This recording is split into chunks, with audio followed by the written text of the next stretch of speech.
This episode is brought to you by Honda. Introducing the all-new, all-terrain Honda Passport Trail Sport, the most off-road capable Honda Passport Honda has ever dreamt up. The Passport features increased ground clearance, roof rails on all trims, and available specially developed all-terrain tires. And you'll stay comfortable with tri-zone climate control and available features like heated and ventilated front seats and a panoramic moonroof. Learn more at honda.com/passport.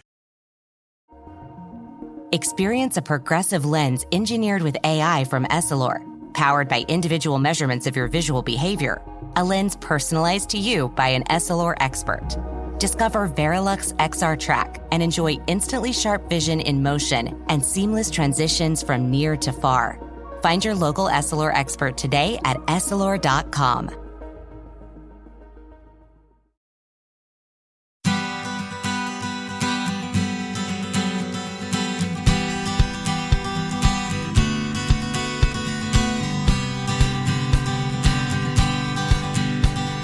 Welcome to the Parent Footprint Show with Dr. Dan. I'm your host, Dr. Dan, and you're listening to our weekly podcast where our mission at Parent Footprint is to make the world a better place, one parent and one child at a time. We believe the key to raising happy, healthy, and engaged kids is for parents to be happy, healthy, engaged, and aware themselves. Each week, we gain insight from an inspirational guest, author, doctor, professional educator, and parent to help us understand how having increased awareness allows us to be purposeful in our parenting and leaving a healthy footprint for our children and future generations. I would like to welcome my friend, collaborator, and colleague, Larry Davis. Larry, welcome to the show. Dan, this is awesome. This is an inspiration to introduce your show like you do, making a difference. That to me is, I'm there. I am there. I know you're there, and we're going to have fun today. We are talking about from surviving to thriving, finding your child's sweet spot at school, home, and in life. And before we get going, I'm going to tell our audience about you because they need to know what amazing work you do. Larry is an educational consultant, advocate, author, trainer, and educator. He has a nationally recognized advocacy practice where he helps innumerable amounts of people find that balance and sweet spot for their kids, and we're going to talk about that today. He's received several awards for his service. He's thought of as highly insightful, intuitive, and an invaluable resource, and I can say that he is personally from our professional collaborations. And he has two great books. One is Love, Understanding, and Best Practices. And the other, his most recent book, is The Insider's Guide to Special Education Advocacy, Taking the Path Towards Successful IEP and 504 Advocacy. Larry, let's get into this. My pleasure. Why don't you tell our listeners how you got into this work? Like you, I have in my past a love for summer camps. That was where it all began, where I just loved that experience, working with kids, being outdoors, and seeing everybody just have a great time. And so I came to the conclusion, where could I have that type of an experience as a professional, have a career, make a difference? And I figured out it would be in the school setting, like being an elementary school principal. So that was my vision. And so back in the 1980s, I was a teacher for that particular path. And eventually I became a principal in 1987, one of the youngest principals in the state of California at that time. And I thought, how old were you? On my path. How old were you? At that Tell time, everyone 31. how old you were. 31. Wow. And at that time, that was kind of a rare kind of little component because I was supervising people who could have been my basically grandparents at that particular time. And it was an amazing job. I loved it.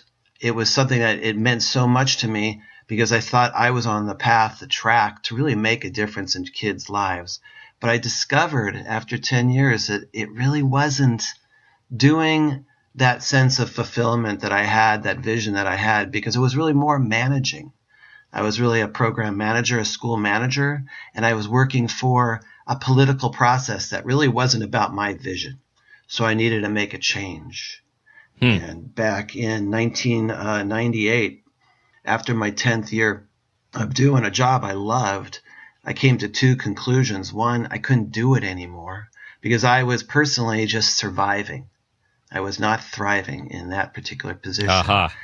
And then the other part of it was I discovered that the thing that I was really good at, that I had a knack for, the thing that seemed to be like an intuitive understanding that just came through me, was this whole special education kind of consulting and advocacy and supporting people. So I put out a sign in 1998 when there was just very few advocates in the country at that time, and it's just been an amazing path ever since. What was it that drew you, do you think, to special ed? Well, so there's two things, special ed and advocacy. Right. What drew you to those areas together? Well, it was amazing was the schools that I was hired to turn around. I mean, I was young, and I was that inspirational principal to come on board. All the schools had one thing in common. They had very intensive special education programs where we had self-contained classrooms with very intense kids. And I found myself spending more and more time in those classrooms than any other classroom because I loved it. Not because the behavior was out of control and they needed me kind of settle things down. It was because those were the places where I felt like, wow, we're seeing some amazing kids in these settings. So that was one thing that came through. The other thing was every time I was attending IEP meetings, individual education plan meetings, working with parents and teachers, I would look at a file and I would just somehow look through it quickly and be able to synthesize information so fast and be able to say, I get it. And usually parents would all of a sudden turn to me and say, man, you seem to get my kid better than anybody. In a very short period of time, I came to that discovery, that insight. And so around, I'd say that fork in the road, when I was kind of really thinking twice about, can I continue to do this being a principal when it was becoming just surviving and frustrating at the same time, I came to the understanding that, wow, there are a lot more families and a lot more kids who really need someone on the inside working for them. And that's where the advocacy piece came aboard. Yeah. Well, and your advocacy is different than most. And you can see this for those of you who want to read Larry's first book, which I highly recommend. You take a very personal, relational, soulful, like, hey, guys, let's do the right thing for this kid, right? I mean, it's different. It is. What drives it? What drives it? This is an amazing story. In around 1999, 2000, when I was really trying to figure out this role, being an advocate, I remember walking in a bookstore, and all of a sudden, out of nowhere, this book written by a Zen Buddhist author, Thich Nhat Hanh, it was a book called True Love. Okay, it just fell on my head, and there it was before me. And I read this book while I'm standing there at Barnes & Noble, and it spoke this amazing truth to me. And what it really is talking about in the book is the notion that true love is exclusively understanding the other, whether it be our children, our spouses, our partners, our family, our friends, whoever. But understanding is really the essence of love. And that resonated for me. And so years later, as I had an opportunity to communicate more of this kind of understanding in the role as an advocate, when putting the book together, Love Understanding of the Best Practices, that same notion came through, because what I find is if we're going to really move successfully down a path helping kids to shift from barely surviving to truly thriving, we have to create a platform of mutual understanding to be able to come together as parents, as teachers, administrators, all players in this. And the thing that you said, like that it's kind of a heart sense, coming from a different place. I discovered along this path is there's one thing that separates us, because it seems so easy. We should all come to mutual understanding and really work in the best interest of kids. However, our own ego, our own sorrows, our own hurts, our own pain, our own agenda, and our own experiences seem to get in the way and separates us. So one of the things that I do in that book is I talk about, and this book is really written for educators, how to navigate working with parents successfully. It really talks about the sense of loss and grief and sorrow that many of the parents that contact me, that are working with all educators across the country, experience. And we have to acknowledge that heart space of sorrow, grief, loss first, and really honor it before we can move on and create all these interventions and all these new ways to connect with for kids. Do you find you need to go through this process with the parents first before even getting in the room with all the various agendas?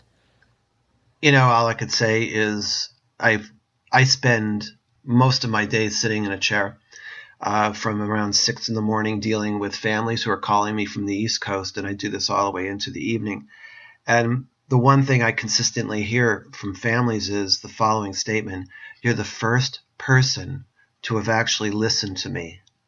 You're the first person who actually seemed to care that what I'm going through, but more so what my son is going through or my daughter. You're taking the time. I really appreciate that. And within 30 minutes, I have people trusting me. They don't know me from Adam. I'm across the country, but they're trusting me because somewhere in the process they felt that I heard them. And number two, they feel like I understand. And it's just a matter of listening and hearing the story, because everybody has a story. Everybody has a story, and so many of us have kids that just don't fit neatly into the system. And something that you and I have talked about a lot is how our worry and anxiety as parents, we're raising a generation of, it seems like, sensitive kids. And even if kids are not on the sensitive side of that spectrum, the sensitive spectrum, we know that we radiate energy, we radiate emotion. So what do you find about how parental energy, parental worry, how that even that can impact the situation, and how important it is to help parents just be in touch with that?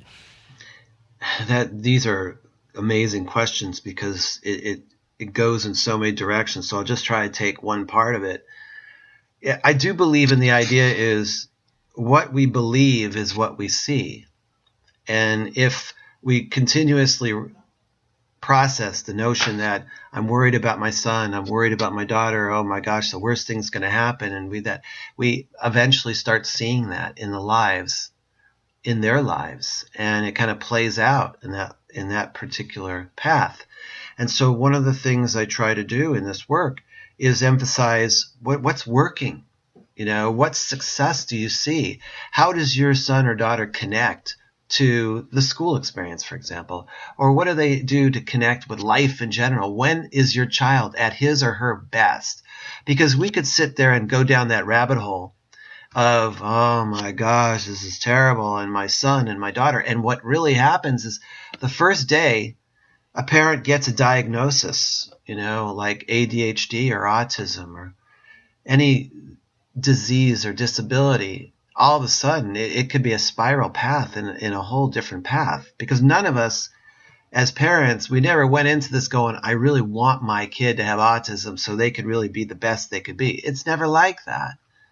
But it's one of those things that I have to bring to the table is, let's really look at what works, what's the strength, what's kind of build upon something that's positive and move in that direction. Right, and this is to our topic, how do we find the sweet spot? And we were very particular when we were talking about this show. This isn't just about school, right? Even though you spend your life, your days helping parents deal with their children's education, this is so much more, helping them find their place in life, helping them grow, helping them be whole. How do you find this all fits together? We're in this amazing transition in culture and society. back in the day, and I think being 58 years old, born in like the late 50s, I think my generation, the baby boomers, we were like the last generation of that, almost that assembly line mentality. Well, if we just go ahead and we do the right thing and all of a sudden we get a degree and we'll get a job and so on and so forth, And one of the classic conditions of that process is many of us woke up when we were in our 40s and 50s and all of a sudden we're going, oh my gosh, is this the life that I want? So-called midlife crisis. Well, the generation today, that's not the way it plays. Kids who are coming through today are here to do something remarkable. And I believe that with everything in my soul. And it's not about an assembly line. And so how this fits is we have to help these kids discover this gift that's within themselves. And it's really from the day one. It really is. And you're right. It's not about school. In fact, school is a very narrow box where life as we know it, but more so life as we don't know, life that's unfolding in the years ahead, it's such an amazing mystery. We want to help our kids to be able to thrive and be able to navigate through all the changes and all the amazing opportunities that are going to present itself. And by really embracing the gift within each child as early as we can, that's the thing. Well, you're obviously preaching to the choir on this one, and now I'm going to represent the critical listener. All right, Larry, so can you tell me how to help my child find their unique gifts when they are steeped in math worksheets and then have to explain why they got their problem and then write them out, and then they have to read 30 pages every night and write an annotated bibliography? I can go on, right? You can. Is the system set up for that? This is an interesting one. The beauty of where we are today is the fact that our kids are teaching us every single day that model is falling by the wayside. And the way our kids are teaching us this is the level of anxiety that many kids are bringing to the table when it comes to school. Many kids who are just checking out, they're having fight or flight responses to that kind of program. It's epidemic. I mean, really, it's epidemic. So what you're talking about is this Common Core. We'll use that as an emphasis. There's such a grand disconnect with that, where every day we have children within all the classrooms who are saying, I don't play this game anymore. So eventually we're going to discover that the system's going to have to change. And so that's one of the reasons why I love doing what I do, is that in that process, helping parents navigate, whether it be gifted families, kids who are highly capable in that path, or kids who are really struggling within special ed disabilities and those kinds of contexts. An advocate helps navigate this thing, because there is a sweet spot. There really is a sweet spot. I'll give you an example. If we have a young man, for example, who's like 10 years old, classic in the sense of what a 10-year-old today does, he's not going to want to write about something that is irrelevant, especially if it is about maybe a character from a book that he read that has no meaning in his life.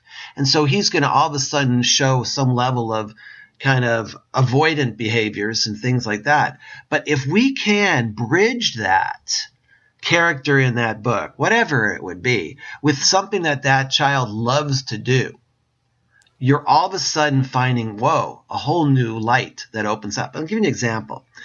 Last year, I did a crazy experiment. I said, I'm going to teach 7th grade social studies with gifted kids as well as general ed kids. And in those general ed, there were a high number of kids who would be considered IEP supported disabled kids. So I went to the classroom. And you went to the trenches. The trenches. And when I was like dealing with, okay, kids, we're going to learn about, ancient Rome. This is awesome. I'm psyched. What about you? I mean, and I put out the textbook. There was a groan like, oh my God, no, not the book again, answering questions. And I'm thinking, this is the easiest thing in the world, man. You guys, we could just do this. This is great. And they're teaching me don't go there. And they taught me it in their behaviors, whether it be checking out, whether it be talking, whether it be just being disruptive, all that. And they basically told me, this is boring.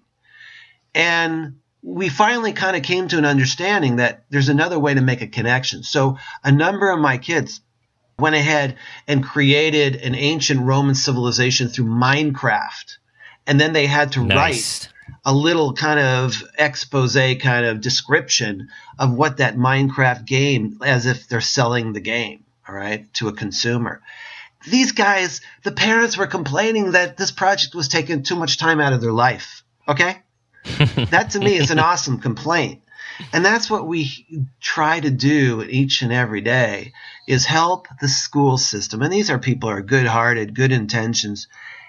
Try to open up what they're doing to kids' interests, because going back to the comment, tomorrow's children are not going to be working on assembly lines. They're going to be asked to be the best they could be, the creative sense of who they are, to add to the mix of something we probably don't even know what it's going to look like. Some of these jobs don't even exist today. No, but we're going to have to ask these kids. And just distilling what you just said, it sounds like making things relevant and meaningful. Oh. If we had to get some, magical ingredients that the parents and listeners can take home, is that it? Relevant and meaningful? Is that how you light a kid up? Oh, you and I have talked about this many times, and it's really there's like the 3 R's of sorts, and number one. Oh yeah, tell them about the 3 R's, right? 3 R's. We've been down this path. Is number one, there really needs to be relationship at the base. As parents, we have to really open our hearts and open our schedules to our children and slow it all down, because that really is the nature of this. These are kids who want to relate to each other. I mean, when you see the number of kids who are at very young ages texting to each other, Facebook each other, social media each other, it's all about relationships. So that's it. And that's number one, the framework. Number two really happens to be finding something that is relevant, making connections where it's based upon something that has meaning to them. Like the little girl who is sitting in class and she's supposedly so-called spacing out because she's doodling on her notepad all day. She isn't really spacing out. What she's doing is she's taking in the learning that's going on, but she's expressing it in the thing that has meaning to her, which is drawing.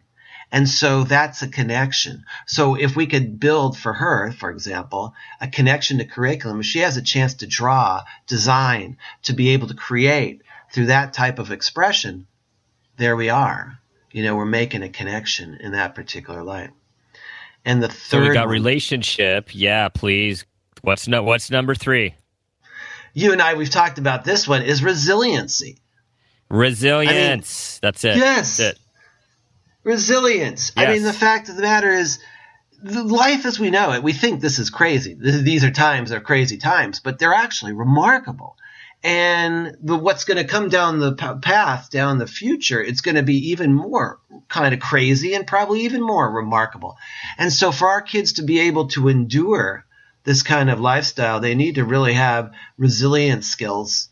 And for a lot of our kids, going back to your comment earlier about anxiety, so many of our kids need to be taught emotional self-resiliency skills dealing with anxiety, because they're not seeing it modeled by their parents. And I could be the first one to admit this myself.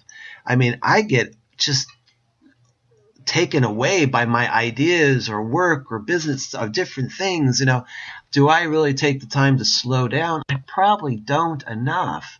And this is what kids really need is the skill to be able to slow it down, to really bring their heart to a place of just balance. And these are skills that we could teach them. So resiliency, especially emotional self-resiliency, is really a critical piece in this story. Well, and I agree. And I equate the idea of resilience with survival, right? So you have to be resilient in the face of adversity, be able to deal with obstacles, to keep pushing on. And there's this newer field, which, by no surprise, is sort of the field of thriving, And so if resiliency is surviving and pushing through, how do we get the kids to thrive, right? Like, what's that bridge?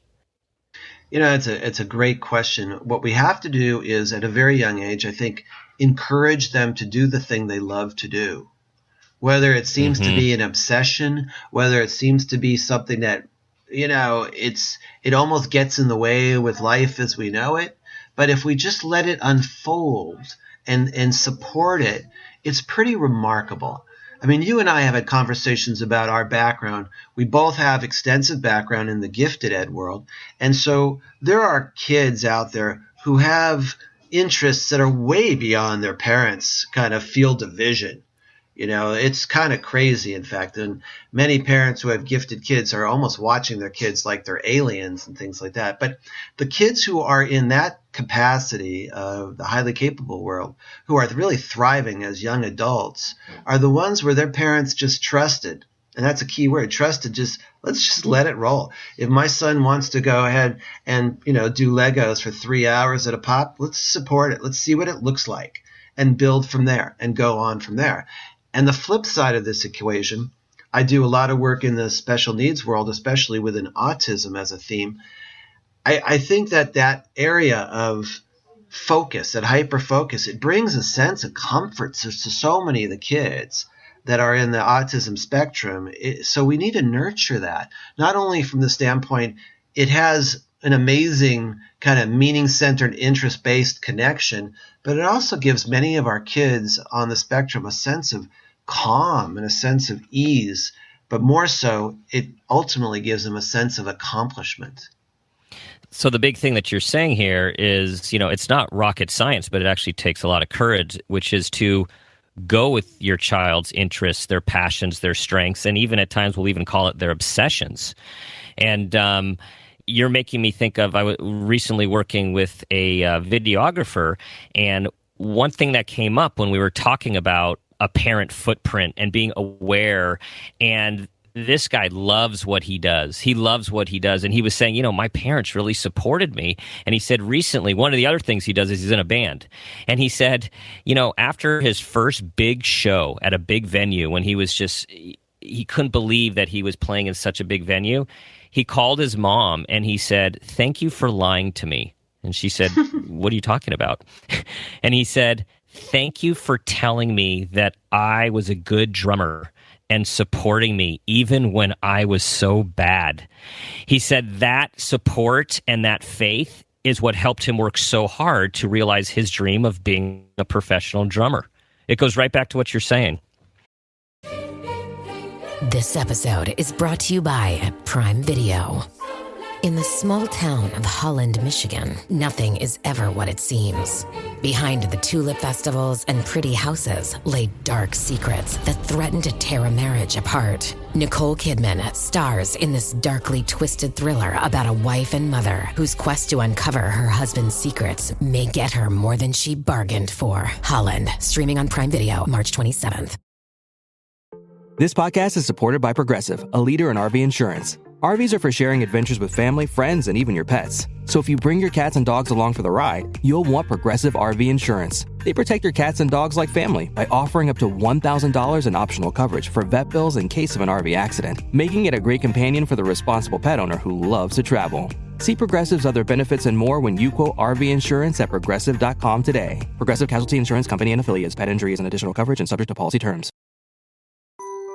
This episode is brought to you by Global X. Since 2008, Global X ETFs has been committed to empowering investors with unexplored, intelligent solutions. Global X specializes in exchange-traded funds that offer exposure to the artificial intelligence ecosystem, including themes like data centers, robotics, semiconductors, and cloud computing. To learn more about Global X's entire suite of ETFs, from covered calls, fixed income, emerging markets, and more, visit globalxetfs.com. The story resonates for me a lot because you and I have talked about this. My son, who is 25 years old, and he has a gift, and his gift happens to be in the area of music. He's a singer-songwriter. He's very compelling. He also has this nature to his personality where he's a self-critic.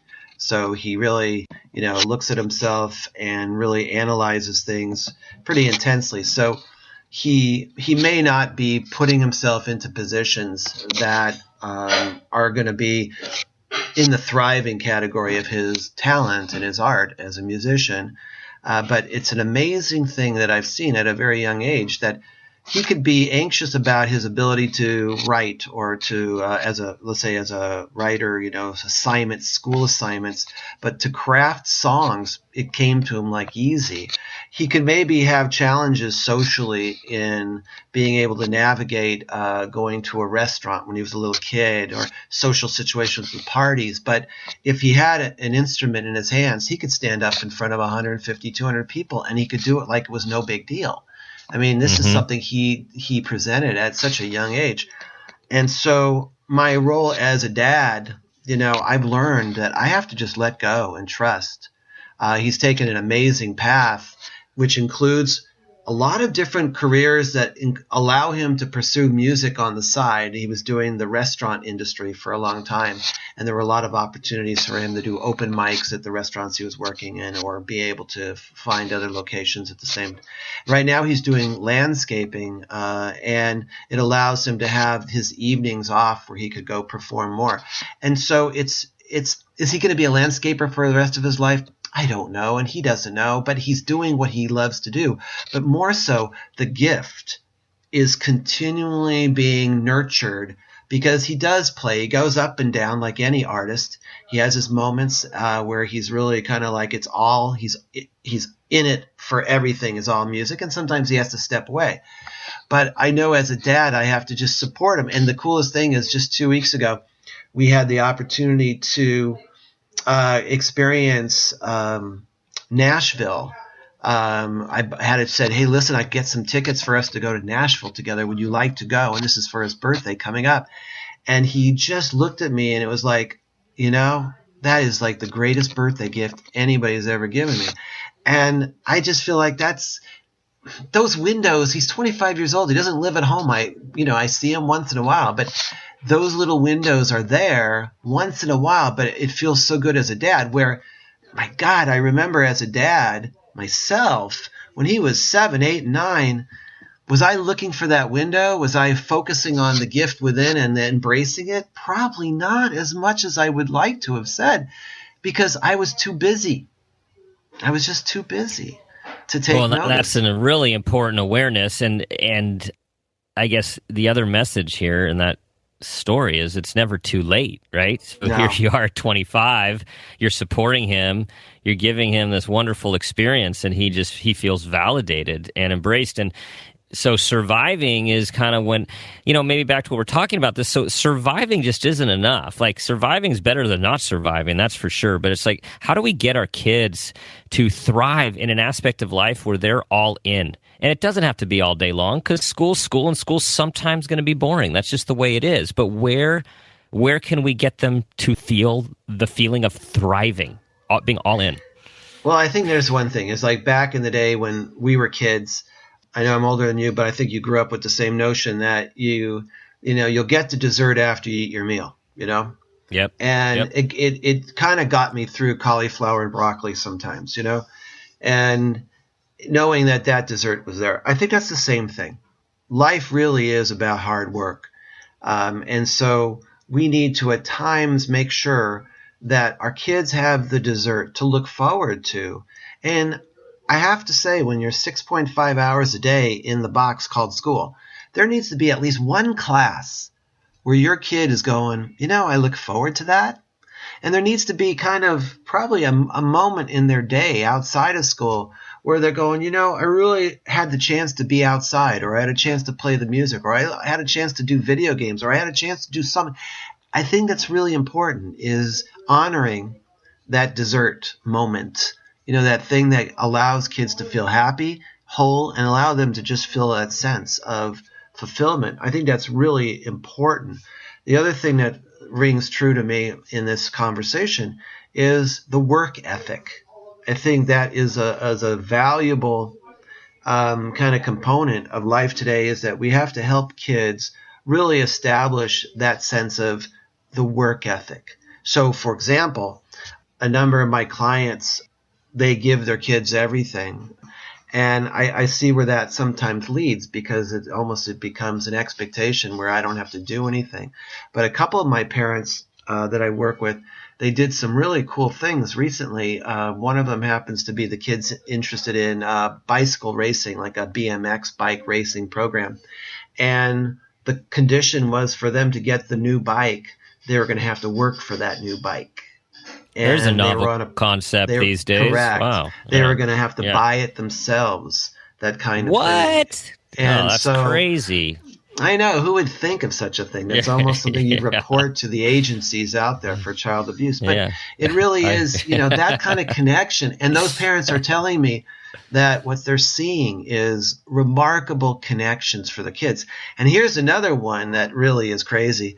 For a lot of my clients, the issue of the internet is a big deal. The kids are spending too much time on the internet. And I just say, why give it to them so freely? Have them earn that opportunity to be on the internet. Internet's an entitlement. It's an entitlement. God. All right, Larry, you're just going off your rocker here. What are these values you're coming from? You're actually suggesting people have their kids earn items and actually earn internet time? This is nuts. Yeah. Yeah, I know. It's crazy. Okay, with all seriousness, keep going, because it's valuable. It's a valuable But these lesson. are things, I think, encourage the gift within, and try to embrace it, and just and don't think about it. If your kid, for example, one of the things that I discovered on this path is there was a period of time where almost every one of my clients, their kid had a love for Thomas the Train, okay? It was this weird thing that was going through, and parents would say, yeah, I'm trying to get my kid off, Thomas the Train. And I'd sit there and go, why? If he loves it or she thinks it's awesome and it gives them comfort, let it be.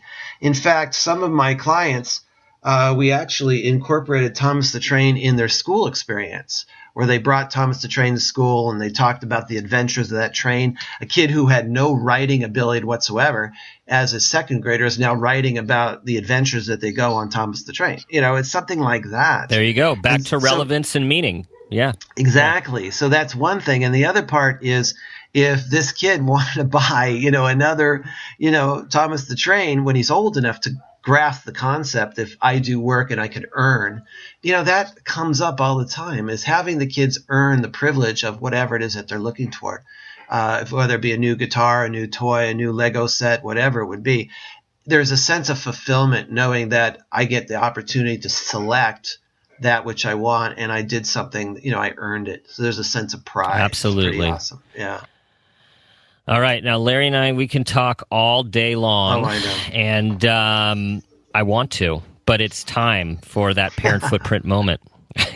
You've avoided as long as you can, Larry, even though you already told us a nice moment and realization that you had with your son as an adult. How about one more? So the parent footprint moment for the listeners is when our guest tells us about when they became aware of themselves in a parenting moment or a parenting interaction with their child, and that new awareness had a positive impact on their child. Okay. Deep breath. It's an interesting one, but I'll share. I got a phone call when my son was a junior in high school. And my son, he was in Turkey on a foreign exchange program. And this is probably one of the greatest experiences of his life. And the phone call basically went like this. This is the program coordinator calling me, and in broken English is telling me that my son was found on a bus and they had to take him to a hospital. And he had his stomach pumped, and the police were the ones who found him. Okay? Now, this is not the phone call I would have ever imagined. I couldn't, this is beyond the scope. The fact that I had to, I encouraged him to go to Turkey and encouraged him to go on this exchange because it was my romantic kind of vision of this is what, cool kids get to do. But on the other hand, I discovered that what the cool kids also had the opportunity to do is they had a lot of freedom when they were there, and they had the opportunity to explore some of the privileges that you and I get to explore. But they're kids. They're only like 16 years old.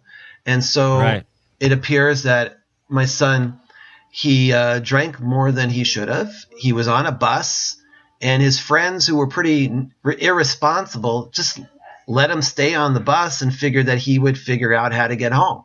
Well, he fell asleep on the bus, and the police found him, and they took him to a hospital because they find this very white, Anglo-looking kind of American in this very amazing place in the Mideast of Turkey. And, what are they going to do with him? So they took him to the hospital, and they smelled alcohol in his breath, so they pumped his stomach, okay? And so in this process, somewhere 5,000 miles away, I just learned, number one, I need to let go, and I need to trust that this will all lend itself to something, number one.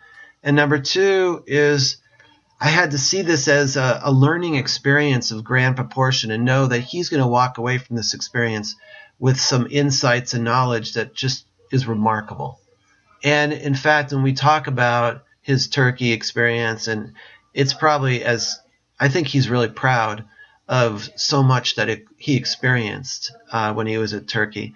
And of course, this story is not one of those probably great moments, but it's a part of it. It makes it rich.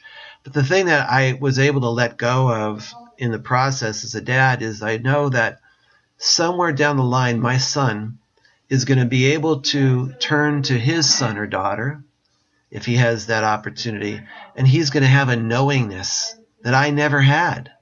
He's going to have a sense of having been there himself that I never had. Because I never had an experience like that. And I think that as a result, it makes him a better person. And since he's 25, I could say it makes him a better man. And so that was one of the times as a father I had to just kind of just let go and trust. Let go and trust and give him the space to grow, right? Yeah. Just give him the space. Thanks for sharing, Larry. And I want to thank you for bringing your soulfulness and authenticity to the show.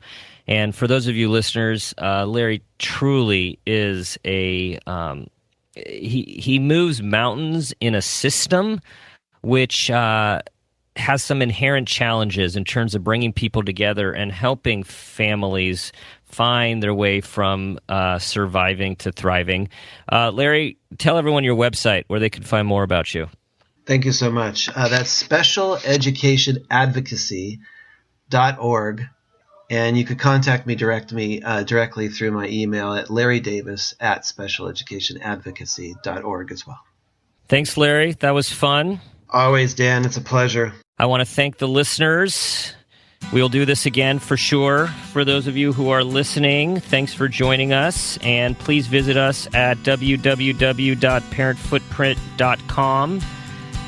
I would like you to think about the footprint that you want to leave with your children, and every day ask yourself, what footprint do you want to leave?